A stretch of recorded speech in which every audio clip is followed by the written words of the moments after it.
Hi ಸ್ನೇಹಿತರೆ, welcome to our channel Mithun Raj ಅಡುಗೆ ಮನೆ. ಇವತ್ತಿನ ವಿಡಿಯೋದಲ್ಲಿ ಸ್ಪೆಷಲಾಗಿ ನಾನು ಅರ್ಧ ಕಪ್ ಅಕ್ಕಿ ಹಿಟ್ಟಿಂದ 2 ಈರುಳ್ಳಿಯಿಂದ ಕೇವಲ 10 ನಿಮಿಷದಲ್ಲಿ ಗರಿ ಆಗಿರುವಂಥ ಈವ್ನಿಂಗ್ ಸ್ನ್ಯಾಕ್ಸ್ ರೆಸಿಪಿನ ತೋರಿಸ್ತಾ ಇದ್ದೀನಿ.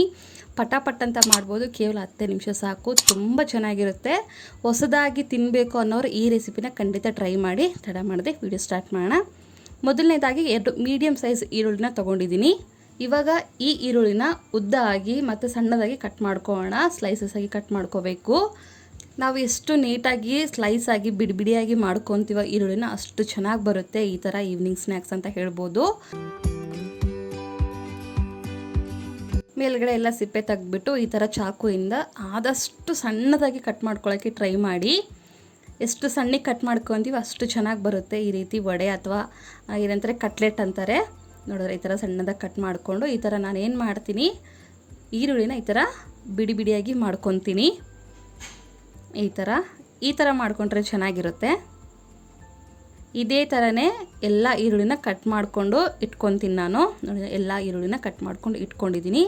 ಈ ಥರ ಕೈಯಲ್ಲಿ ಸ್ಮ್ಯಾಶ್ ಮಾಡಿದರೆ ಈರುಳ್ಳಿ ಬಿಡಿಯಾಗಿ ಚೆನ್ನಾಗಿ ಬರುತ್ತೆ. ಈ ಥರ ಎಲ್ಲವನ್ನು ನೀಟಾಗಿ ಮಾಡ್ಕೊತೀನಿ.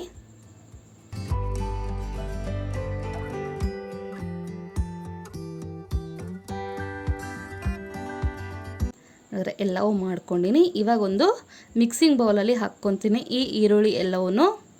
ನಾನಿಲ್ಲಿ ಮಾಡೋದು ಒಂದು 10ರಿಂದ 11 ಆಗ್ತವೆ. ಏನು ಆನಿಯನ್ ಕಟ್ಲೆಟ್ ಅಂತಾರೆ ಅಥವಾ ಆನಿಯನ್ ವಡೆ ಅಂತಾರೆ ಅಥವಾ ಹಿಟ್ಟಿನ ವಡೆ ಅಂತ ಕೂಡ ಕರೀತಾರೆ, ಅಕ್ಕಿ ಹಿಟ್ಟಿನ ವಡೆ ಅಂತ ಕೂಡ ಕರೀತಾರೆ. ಎಲ್ಲವೂ ನೀಟಾಗಿ ಒಂದು ಮಿಕ್ಸಿಂಗ್ ಬೌಲಲ್ಲಿ ಹಾಕ್ಕೊತೀನಿ. ಮೊದಲನೇದಾಗಿ ಅರ್ಧ ಸ್ಪೂನಷ್ಟು ಶುಂಠಿ ಬೆಳ್ಳುಳ್ಳಿ ಪೇಸ್ಟ್ನ ಆ್ಯಡ್ ಮಾಡ್ತೀನಿ. ನೆಕ್ಸ್ಟು 3 ಗ್ರೀನ್ ಚಿಲ್ಲಿ ಸಣ್ಣದಾಗಿ ಕಟ್ ಮಾಡಿಕೊಂಡು ಹಾಕಿದ್ದೀನಿ. ಒಂದು ಅರ್ಧ ಸ್ಪೂನಷ್ಟು ಜೀರಿಗೆ ಹಾಕ್ತಿದ್ದೀನಿ. ಅರ್ಧ ಸ್ಪೂನಷ್ಟು ಖಾರದ ಪುಡಿ ಹಾಕ್ತಿದ್ದೀನಿ. ನೆಕ್ಸ್ಟ್ ಇದಕ್ಕೆ ಸಣ್ಣದಾಗಿ ಹಚ್ಕೊಂಡಿರುವಂಥ ಕೊತ್ತಂಬರಿ ಕೂಡ ಹಾಕ್ತಿದ್ದೀನಿ. ನೆಕ್ಸ್ಟು ರುಚಿಗೆ ತಕ್ಕಷ್ಟು ಉಪ್ಪು ಹಾಕಿ ಒಂದು 2 ಸ್ಪೂನಷ್ಟು ಎಣ್ಣೆ ಹಾಕ್ತಿದ್ದೀನಿ. ನಾರ್ಮಲ್ ಎಣ್ಣೆನೇ, ಬಿಸಿ ಮಾಡಿರುವಂಥ ಎಣ್ಣೆ ಅಲ್ಲ, ನಾರ್ಮಲ್ ಆಗಿರುವಂಥ ಎಣ್ಣೆನೇ. ನೀವು ಚಿಕ್ಕ ಮಕ್ಕಳಿಗೆ ಕೊಡೋದಾಗಿದ್ದರೆ ಹಸಿಮೆಣ್ಸಿಕಾಯಿನ ಸ್ಕಿಪ್ ಮಾಡಿ, ಯಾಕೆಂದರೆ ಮಧ್ಯೆ ತಗಲ್ತಾ ಇದ್ದರೆ ಸ್ವಲ್ಪ ಖಾರ ಅನಿಸುತ್ತೆ. ನಾವು ಖಾರದ ಪುಡಿ ಕೂಡ ಹಾಕಿರ್ತೀವಿ, ಅದಕ್ಕೋಸ್ಕರ ಅಷ್ಟು ಖಾರ ತಿನ್ನೋದಿಲ್ಲ. ಅದಕ್ಕೋಸ್ಕರ ಎಲ್ಲವನ್ನು ನೀಟಾಗಿ ಕಲಿಸ್ಕೊಂಡಿದ್ದೀನಿ. ಇವಾಗ ಇದಕ್ಕೆ ಒಂದು ಅರ್ಧ ಕಪ್ಪಷ್ಟು ಅಕ್ಕಿ ಹಿಟ್ಟನ್ನು ತೊಗೊಂಡಿದ್ದೀನಿ. 2 ಈರುಳ್ಳಿಗೆ ಅರ್ಧ ಕಪ್ ಪರ್ಫೆಕ್ಟ್ ಆಗುತ್ತೆ. ಎಲ್ಲನೂ ಒಂದೇ ಸರಿ ಹಾಕೋ ಬದಲು ಈ ಥರ ಸ್ವಲ್ಪ ಅಕ್ಕಿ ಹಿಟ್ಟನ್ನ ಹಾಕ್ಕೊತಾ ಹೋಗಿ. ಸ್ವಲ್ಪ ಹಾಕ್ತಾ ಕಲಿಸ್ಕೊಂಡ್ರೆ ಚೆನ್ನಾಗಿರುತ್ತೆ. ಎಲ್ಲವೂ ನೀಟಾಗಿ ಬ್ಲೆಂಡ್ ಆಗುತ್ತೆ. ಅದಕ್ಕೋಸ್ಕರ ಆ್ಯಂಡ್ ನಿಮ್ಮೆಲ್ಲರ ಹತ್ರ ಒಂದು ರಿಕ್ವೆಸ್ಟ್, ನನ್ನ ಚಾನಲ್ನ ಮೊದಲನೇ ಬಾರಿ ನೋಡ್ತಾ ಇದ್ದರೆ ಪ್ಲೀಸ್ ಎಲ್ಲರೂ ನನ್ನ ಚಾನಲ್ನ ಸಬ್ಸ್ಕ್ರೈಬ್ ಮಾಡ್ಕೊಳ್ಳಿ ಆ್ಯಂಡ್ ಲೈಕ್, ಶೇರ್ ಮಾಡೋದನ್ನು ಮಾತ್ರ ಮರಿಬೇಡಿ. ಎಲ್ಲ ಕಲಿಸ್ಕೊಂಡಿದ ನಂತರ ಇನ್ನೂ ಸ್ವಲ್ಪ ಉಳಿದಿರುತ್ತಲ್ಲ ಅಕ್ಕಿ ಹಿಟ್ಟು, ಅದನ್ನು ಕೂಡ ಹಾಕ್ಕೊತೀನಿ. ಹೇಳಿದ್ನಲ್ಲ, ಅರ್ಧ ಕಪ್ ಅಕ್ಕಿ ಹಿಟ್ಟು ಸಾಕಾಗುತ್ತೆ. ನೀರು ಕೂಡ ಅಷ್ಟೇ ಸ್ವಲ್ಪ ಹಾಕ್ಕೊತ ಮಿಕ್ಸ್ ಮಾಡ್ಕೊತಾ ಹೋಗಿ.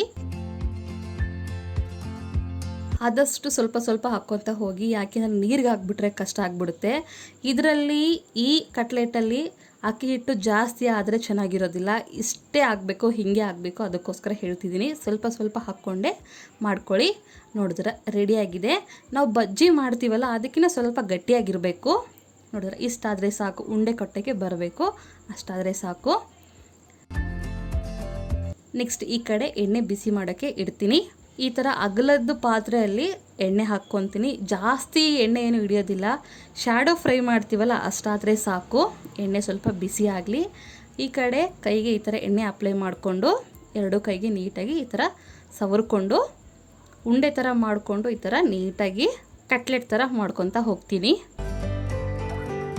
ಉಂಡೆ ಕಟ್ಕೊಂಡು ಈ ಥರ ಪ್ರೆಸ್ ಮಾಡ್ಕೊತಾ ಹೋಗ್ತೀವಿ. ನಾವು ವಡೆ ಮಾಡ್ತೀವಲ್ಲ, ಉದ್ದಿನ ವಡೆ, ಸೇಮ್ ಅದೇ ಥರನೇ ಮಾಡ್ಕೋಬೇಕು. ಹಿಟ್ಟು ನೀರಿಗಾದರೂ ಗಟ್ಟಿ ಆದರೂ ನೀಟಾಗಿ ಬರೋದಿಲ್ಲ, ಎಣ್ಣೆ ಜಾಸ್ತಿ ಹೀರ್ಕೊಳ್ಳುತ್ತೆ. ಅದಕ್ಕೋಸ್ಕರ ಇಷ್ಟೇ ಕ್ವಾಂಟಿಟಿನ ಹಾಕಬೇಕು ಅಕ್ಕಿ ಹಿಟ್ಟು. ಅದಕ್ಕೋಸ್ಕರ ಮತ್ತೆ ನಾನು ಪದೇ ಮೆನ್ಷನ್ ಮಾಡ್ತಿದ್ದೀನಿ. ಒಂದು ಪ್ಲೇಟಲ್ಲಿ ಹಾಕ್ಕೊತೀನಿ.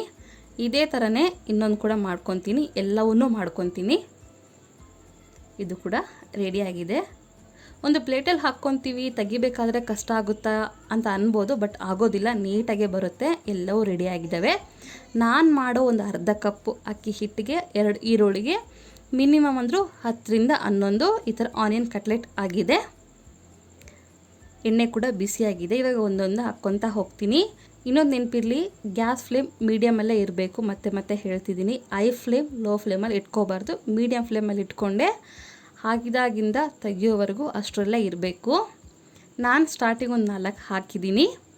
ಹಾಕಿದ ಕೂಡಲೇ ಅದನ್ನೇನು ಜಸ್ಟ್ ಟಚ್ ಮಾಡೋಕ್ಕೆ ಹೋಗಬೇಡಿ. 1 ನಿಮಿಷ ಅಥವಾ 2 ನಿಮಿಷ ಆದಮೇಲೆ ತಿರುಗಿಸ್ಕೊಳ್ಳಿ.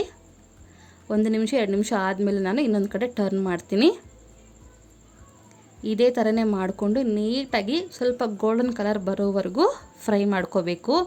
ಇನ್ನೊಂದು, ಎಣ್ಣೆ ಕೂಡ ಜಾಸ್ತಿ ಹಿಡಿಯೋದಿಲ್ಲ, ಕೇವಲ 10 ನಿಮಿಷ ಸಾಕು. ಇಷ್ಟೆಲ್ಲ ಪ್ರಾಸೆಸ್ ಏನೋ ಮಾಡಿದ್ವಲ್ಲ ಎಲ್ಲವೂ ಮನೆಯಲ್ಲಿ ಯಾವಾಗಲೂ ಇರುವಂಥವೇ. ಈವ್ನಿಂಗ್ ಟೈಮಲ್ಲಿ ಸಖತ್ತಾಗಿ ಟೇಸ್ಟಿಯಾಗಿ ಆರಾಮಾಗೆ ಮಾಡ್ಕೋಬೋದು. ನೋಡಿದ್ರೆ 2 ಕಡೆ ನೀಟಾಗಿ ಫ್ರೈ ಆಗಿದೆ, ಗೋಲ್ಡನ್ ಕಲರ್ ಕೂಡ ಬಂದಿದೆ. ಇಷ್ಟ ಆದರೆ ಸಾಕು. ಇವಾಗ ತೆಗೆದು ಬಿಡ್ತೀನಿ. ಒಂದು ನ್ಯೂಸ್ ಪೇಪರು ಅಥವಾ ಟಿಶ್ಯೂ ಪೇಪರ್ ಯಾವುದು ಅವೈಲೇಬಲ್ ಇರುತ್ತೋ ಅದರಲ್ಲಿ ಹಾಕ್ಕೋಬೋದು ನಾವು. ನಾನು ಇವಾಗೊಂದು ಪೇಪರಲ್ಲಿ ಹಾಕ್ಕೊತೀನಿ. ನೋಡಿದ್ರೆ ರೆಡಿಯಾಗಿದೆ. ಉಳಿದಿರುವಂಥ ವಡೆನ ಕೂಡ ಮತ್ತೆ ಹಾಕ್ತಿದ್ದೀನಿ. ಇಲ್ಲಿ ನಾನು ಒಂದೇ ಸರಿ ಎಲ್ಲವನ್ನೂ ಹಾಕ್ತಿದ್ದೀನಿ. ಈ ಥರ ಎಲ್ಲ ಹಾಕಿದ ಮೇಲೆ ಹೇಳಿದ್ನಲ್ವ, ಹಾಕಿದ ಕೂಡಲೇ ಅದನ್ನೇನು ಟಚ್ ಮಾಡೋಕ್ಕೆ ಹೋಗಬಾರ್ದು. ಒಂದು 2 ನಿಮಿಷ ಆದಮೇಲೆ ರಿವರ್ಸ್ ಮಾಡಿ ನೀಟಾಗಿ ಫ್ರೈ ಮಾಡ್ಕೋಬೇಕು. ಮೀಡಿಯಮ್ ಫ್ಲೇಮಲ್ಲಿ ಇಟ್ಕೊಂಡೆ ಫ್ರೈ ಮಾಡ್ಕೋಬೇಕು. ನೋಡಿದ್ರೆ ಗರಿ ಆಗಿರುವಂಥ ಆನಿಯನ್ ವಡ ಅಥವಾ ರೈಸ್ ವಡ ಅಂತ ಹೇಳ್ಬೋದು, ಆನಿಯನ್ ವಡ ಅಂತ ಹೇಳ್ಬೋದು, ಆನಿಯನ್ ಕಟ್ಲೆಟ್ ಅಂತ ಹೇಳ್ಬೋದು, ನಿಮ್ಮ ಇಷ್ಟ ಯಾವುದಿಂದಾದರೂ ಕರಿಬೋದು. ಈ ವಡೆನ ಈವ್ನಿಂಗ್ ಟೈಮಲ್ಲಿ ಸಾಸಲ್ಲಿ ತಿನ್ಬೋದು ಅಥವಾ ಟೀ ಜೊತೆ ಎಲ್ಲಾದರೂ ತಿನ್ಬೋದು. ತುಂಬ ಚೆನ್ನಾಗಿರುತ್ತೆ. ಈ ರೆಸಿಪಿ ಖಂಡಿತ ಇಷ್ಟ ಆಗುತ್ತೆ ಅಂದ್ಕೊಂಡಿದ್ದೀನಿ. ಇಷ್ಟ ಆದರೆ ಲೈಕ್, ಶೇರ್ ಆ್ಯಂಡ್ ಸಬ್ಸ್ಕ್ರೈಬ್ ಮಾಡ್ಕೊಳ್ಳೋದನ್ನು ಮಾತ್ರ ಮರಿಬೇಡಿ. ಓಕೆನಾ? ಮುಂದಿನ ವಿಡಿಯೋದಲ್ಲಿ ಮತ್ತೆ ಸಿಗೋಣ. ಅಲ್ಲಿವರೆಗೂ ಟೇಕ್ ಕೇರ್. ಬಾಯ್.